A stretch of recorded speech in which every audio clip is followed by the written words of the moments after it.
ਗੱਲਾਂ ਕਰੀਏ ਨਾ, ਬਹੁਤ ਸਾਰੇ ਲੋਕ ਗੱਲ ਕਰਦੇ ਨੇ ਯਾਰ ਉਹਨੇ ਕੀਤਾ ਕੀ। ਮਸਲਨ ਇਹ ਗੱਲ ਹੁੰਦੀ ਹੈ ਨਾ, ਜੇ ਉਹਨੇ ਕੀਤਾ ਕੀ, ਉਹਨੇ ਸਭ ਤੋਂ ਵੱਡੀ ਗੱਲ ਵਾਲਾ ਕੀ ਕੀਤੀ ਕਿ ਉਹ ਜਿਹੜੇ ਧਿਰ ਦੇ ਨਾਲ, ਜਿਹੜੇ ਸਮਾਜ ਦਾ ਕਮਜ਼ੋਰ ਤਬਕੇ ਨਾਲ ਕੋਈ ਖਲੋਣਾ ਪਸੰਦ ਨਹੀਂ ਸੀ ਕਰਦਾ ਨਾ, ਉਹ ਉਹਦੇ ਨਾਲ ਖਲੋ ਗਿਆ। ਉਹਦੇ ਵਿੱਚ ਤੁਹਾਡਾ ਰੇੜੀ ਵਾਲਾ, ਤੁਹਾਡਾ ਮਜ਼ਦੂਰ, ਤੁਹਾਡਾ ਗਰੀਬ ਆਦਮੀ। ਤੁਸੀਂ ਇਹ ਦੇਖੋ, ਮੈਂ ਇੱਕ ਮੋਟੀ ਜਿਹੀ ਗੱਲ ਦੱਸਦਾ, ਮੇਰੇ ਵੀਰ ਬੜੇ ਸਮਝਦਾਰ ਸਾਰੇ ਵੀਰ ਬੈਠੇ ਨੇ। ਤੁਸੀਂ ਅੱਜ ਲਾਹੌਰ ਇਸਲਾਮਾਬਾਦ ਦੇ ਵਿੱਚ ਇੱਕ ਬੰਦੇ ਨੇ ਰਹਿਣਾ ਨਾ, ਇੱਕ ਬੰਦੇ ਨੇ ਉਹਨੂੰ ਬਾਹਰੋਂ ਰੋਟੀ ਖਾਣੀ ਪਏ ਨਾ, ਤੇ ਡੇਲੀ ਦੀ ਦਾਲ ਨਾਲ ਵੀ ਰੋਟੀ ਉਹ 1000 ਰੁਪਏ ਦੀ ਖਾਂਦਾ। 3 ਟਾਈਮ ਰੋਟੀ 300 ਰੁਪਏ ਦੀ ਰੋਟੀ ਨਹੀਂ ਖਾਧੀ ਜਾਂਦੀ। ਠੀਕ ਹੈ। ਜਿਹੜੀ ਗੱਲ ਤੋਂ ਖਾਨ ਸਾਹਿਬ ਦਾ ਮਜ਼ਾਕ ਉਡਾਇਆ ਗਿਆ ਨਾ ਕਿ ਦੇਖੋ ਜੀ ਇਹਨਾਂ ਤੇ ਲੰਗਰਖਾਨੇ ਖੋਲਦੇ, ਯਾਰ ਇੱਕ ਮਜ਼ਦੂਰ 5000 ਰੁਪਇਆ ਕਮਾਉਣ ਡਿਆ, ਤੁਹਾਡੀ ਪਸਲੀ ਨਹੀਂ ਹੈ ਕਿ ਤੁਸੀਂ ਉਸ ਤੋਂ ਜ਼ਿਆਦਾ ਉਹਨੂੰ ਤਨਖਾਹ ਦੇ ਸਕੋ, ਲੇਕਿਨ ਯਾਰ ਉਹਨੇ ਅਗਰ ਰੋਟੀ ਖਵਾਈਏ ਤੇ ਤੁਹਾਨੂੰ ਤਕਲੀਫ ਕੀ ਹੈ, ਤੁਹਾਨੂੰ ਕੀ ਤਕਲੀਫ ਹੈ। ਫਿਰ ਉਸ ਤੋਂ ਬਾਅਦ ਦੇ ਵਿੱਚ ਤੁਸੀਂ ਇਸਲਾਮਾਬਾਦ, ਲਾਹੌਰ ਜਾਂ ਜਿਹੜੇ ਵੀ ਸ਼ਹਿਰ ਦੇ ਵਿੱਚ ਤੁਸੀਂ ਕਮਾਈ ਕਰਨ ਵਾਸਤੇ ਜਾਂਦੇ ਹੋ, ਉੱਥੇ ਅਗਰ ਤੁਸੀਂ ਇੱਕ ਕਮਰਾ ਵੀ ਲੈਂਦੇ ਹੋ ਨਾ, ਛੋਟਾ ਜਿਹਾ ਕਮਰਾ ਵੀ ਲੈਂਦੇ ਹੋ, ਤੇ 7 ਤੋਂ 8000 ਰੁਪਏ। ਠੀਕ ਹੈ। 30000 ਰੁਪਏ ਦੀ ਉਹਨੇ ਮਹੀਨੇ ਦੀ ਰੋਟੀ ਖਾ ਜਿਹੜੀ, 8000 ਦਾ ਕਮਰਾ, ਤੇ 25000 ਦੇ ਵਿੱਚੋਂ 13000 ਸਬਸਿਡੀ ਉਹ ਘਰੋਂ ਲਿਆ ਕੇ ਦੇ। ਮਤਲਬ ਅਕਲ ਨਹੀਂ ਕਰ। ਉਹ ਵਿਜ਼ਨ ਵਾਲਾ ਬੰਦਾ ਯਾਰ, ਉਹਨੇ ਕੁਝ ਤੇ ਸੋਚਿਆ। ਉਹਨੇ ਸੋਚਿਆ ਕਿ ਯਾਰ ਮਜ਼ਦੂਰ ਦੀ ਮਜ਼ਦੂਰੀ ਨੂੰ ਕਿਵੇਂ ਬਚਾਇਆ ਜਾ ਸਕਦਾ। ਠੀਕ ਹੈ। ਉਹ ਮਜ਼ਦੂਰ ਜਿਹੜਾ ਵਿਚਾਰਾ 5-7 ਜਣੇ ਇਕੱਠੇ ਹੋ ਕੇ ਕਮਰਾ ਲੈਂਦੇ, ਥੱਲੇ ਪਏ ਨੇ, ਉੱਥੇ ਹੀ ਚੁੱਲ੍ਹਾ, ਉੱਥੇ ਹੀ ਸਾਰਾ ਕੁਝ, ਉਹਨਾਂ ਨੂੰ ਸਾਫ਼ ਸੁਥਰਾ ਬਿਸਤਰ ਮਿਲਦਾ ਸੀ ਪਨਾਹਗਾਹ ਦੀ ਸੂਰਤ ਦੇ ਵਿੱਚ, ਸ਼ੈਲਟਰ ਹੋਮ ਬਣਾਇਆ। ਯਾਰ ਇਹ ਸਾਡੇ ਆਮ ਲੋਕਾਂ ਦੇ ਨਾਲ ਖਲੋਣ ਵਾਲਾ ਬੰਦਾ ਕੋਈ ਹੋ ਸਕਦਾ। ਵਰਨਾ ਦੇਖੋ ਨਾ, ਬੜੇ ਬੜੇ ਦਾਨਸ਼ਵਰ ਗੁਜ਼ਰੇ ਨੇ ਸੁਭਾਸ਼ ਸ਼ਰੀਫ ਤਰਫ ਦੇ, ਕਿ ਜਿਨ੍ਹਾਂ ਨੇ ਜਨਾਬ ਉਹ ਜਿੰਨੇ ਦੀ ਔਰੇਂਜ ਟ੍ਰੇਨ ਬਣਾਈ, ਉਹਨੇ ਚ ਪੂਰੇ ਲਾਹੌਰ ਨੂੰ ਤੁਸੀਂ ਕਾਰਾਂ ਲੈ ਕੇ ਦੇ ਸਕਦੇ ਸੀ, ਯਾਨੀ 30 ਘਰ ਦੇ ਵਿੱਚ ਇੱਕ ਗੱਡੀ ਲੈ ਕੇ ਦੇ ਸਕਦੇ, ਇਮਾਨਦਾਰੀ ਦੀ ਗੱਲ। ਤੇ 400 ਅਰਬ ਰੁਪਈਆ ਤੁਸੀਂ ਫੂਕ ਛੜਿਆ ਯਾਰ, ਤੇ ਤੁਰਦੇ ਕਿਤੋਂ ਇੱਕ ਪਾਸੇ ਤੁਰਦੇ ਤੇ ਸਿੱਧਾ ਸਿੱਧਾ ਜਾ ਕੇ ਦੂਸਰੇ ਛੱਪੜ ਕੰਡੇ ਖਲੋ ਜਾਂਦੇ। ਠੀਕ ਹੈ।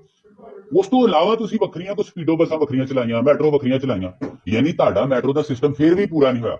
ਇਹਦਾ ਮਤਲਬ ਕੀ, ਤੁਸੀਂ ਆਪਣੇ ਖਾਂਚੇ ਸਿੱਧੇ ਕੀਤੇ, ਤੁਸੀਂ ਤੁਸੀਂ ਤੁਸੀਂ ਆਪਣੀਆਂ ਦਿਹਾੜੀਆਂ ਸਿੱਧੀਆਂ ਕੀਤੀਆਂ ਨੇ। ਸਾਨੂੰ ਨਾ ਦੱਸੋ ਕਿ ਤੁਸੀਂ ਸਾਡੇ ਵਾਸਤੇ ਕੀ ਕੀਤਾ।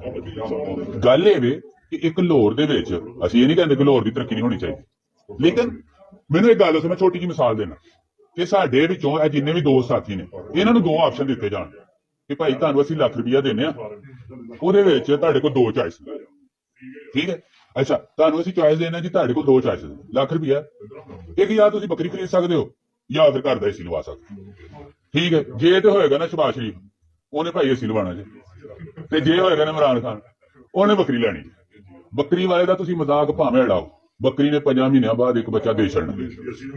ਏਸੀ ਨੇ ਜਨਾਬ, ਏਸੀ ਨੇ ਅੱਛਾ, ਏਸੀ ਵਾਲੇ ਬੰਦੇ ਨੇ, ਦੇਖੋ ਚਲੋ ਠੀਕ ਹੈ ਉਹ ਮਜ਼ਾਕ ਵਿੱਚ, ਲੇਕਿਨ ਏਸੀ ਵਾਲੇ ਬੰਦੇ ਨੇ ਉਲਟਾ ਘਰੋਂ ਪੈਸੇ ਲਾਣੇ। ਸਾਡੇ ਮੁਲਕ ਦੀ ਮਈਸ਼ਤ ਦਾ ਬੇੜਾ ਗਰਕ ਐਸੇ ਤਰੀਕੇ ਦੇ ਨਾਲ ਕੀਤਾ ਕਿ ਅਸੀਂ ਆਪਣੀ ਪੈਦਾਵਾਰ ਨਹੀਂ ਵਧਾਈ। ਆਹੋ ਜੀ, ਆਹੋ ਜੀ, ਇੱਕ ਮਿੰਟ। ਅੱਛਾ, ਅਸੀਂ ਵਿਜ਼ਨ ਦੀਆਂ ਗੱਲਾਂ ਕਿਉਂ ਨਹੀਂ ਕਰਦੇ, ਆਮ ਲੋਕਾਂ ਤੱਕ ਅਸੀਂ ਇਹ ਗੱਲ ਕਿਉਂ ਨਹੀਂ ਪਹੁੰਚਾਉਂਦੇ ਕਿ ਖਾਨ ਸਾਹਿਬ ਇੱਕ ਵਿਜ਼ਨ ਵਾਲਾ ਲੀਡਰ। ਉਹਨੇ ਇਸਲਾਮੋਫੋਬੀਆ ਦੀ ਗੱਲ ਦਾ ਮਤਲਬ ਇਹ ਨਹੀਂ ਸੀ ਹੈ ਕਿ ਉਹਨੇ ਪੂਰੀ ਦੁਨੀਆ ਨਾਲ ਜੰਗ ਕਰਨੀ ਸੀ। ਦੇਖੋ ਦੁਨੀਆ ਦੇ ਅੰਦਰ ਜੰਗਾਂ ਤੋਂ ਬਾਅਦ ਵੀ ਮੁਕਾਲਮਾ ਹੁੰਦਾ, ਮੇਜ਼ ਤੇ ਬੈਠਾ ਜਾਂਦਾ। ਉਸ ਬੰਦੇ ਨੇ ਪੂਰੀ ਦੁਨੀਆ ਨੂੰ ਟੇਬਲ ਤੇ ਲੈ ਕੇ ਆਇਆ। 1985 ਤੋਂ ਬਾਅਦ ਦੇ ਵਿੱਚ ਅਗਰ ਦੁਬਾਰਾ ਕੋਈ ਬੰਦਾ ਇਸਲਾਮੀ ਸਰਬਰਾਹੀ ਕਾਨਫਰੰਸ ਕਰਵਾ ਸਕਿਆ ਤਾਂ ਇਮਰਾਨ ਖਾਨ।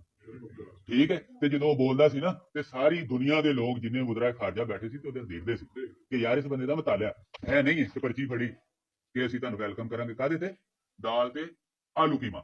ਹੈ ਓਬਾਮਾ ਦੇ ਸਾਹਮਣੇ ਬਹਿ ਕੇ ਜੀ ਉਹ ਲੀਡਰ ਸਾਹਿਬ ਬੈਠੇ ਨੇ, ਐਂਡ ਤੇ ਆ ਕੇ ਰਿਜ਼ਲਟ ਕੀ ਕੱਢਿਆ ਜੀ, ਦਾਲ ਕੀਮਾ ਤੁਹਾਨੂੰ ਇੰਤਜ਼ਾਰ ਕਰ ਰਿਹਾ ਲਾਹੌਰ ਦੇ ਵਿੱਚ ਤੁਹਾਡਾ। ਯਾਰ ਸਾਡੀ ਦਾਲ ਕੀਮਾ ਪਾਲਿਸੀ ਰਹਿ ਗਈ ਹੈ ਦੁਨੀਆ ਦੇ ਨਾਲ ਗੱਲ ਕਰਨ ਵਾਸਤੇ। ਤੁਸੀਂ ਇਹ ਦੇਖੋ, ਖਾਨ ਸਾਹਿਬ ਦੇ ਦੌਰੇ ਹਕੂਮਤ ਵਿੱਚ ਇੱਕ ਡਰੋਨ ਹਮਲਾ ਨਹੀਂ ਹੋਇਆ। ਕਿਉਂ? ਉਹਦਾ ਸਟੇਟ ਮੌਕਫ ਸੀ ਕਿ ਭਾਈ ਮੇਰੇ ਸ਼ਹਿਰੀ ਨੇ, ਮੇਰੇ ਸ਼ਹਿਰੀਆਂ ਦੇ ਉੱਤੇ ਤੁਸੀਂ ਕੋਈ ਵੀ ਇਸ ਤਰ੍ਹਾਂ ਦਾ ਕੰਮ ਨਹੀਂ ਕਰ ਸਕਦੇ। ਅਸੀਂ ਇੱਕ ਪਾਸੇ ਬਹਾਦਰ ਹੋਣ ਦਾ ਨਾਟਕ ਕਰਦੇ ਹਾਂ,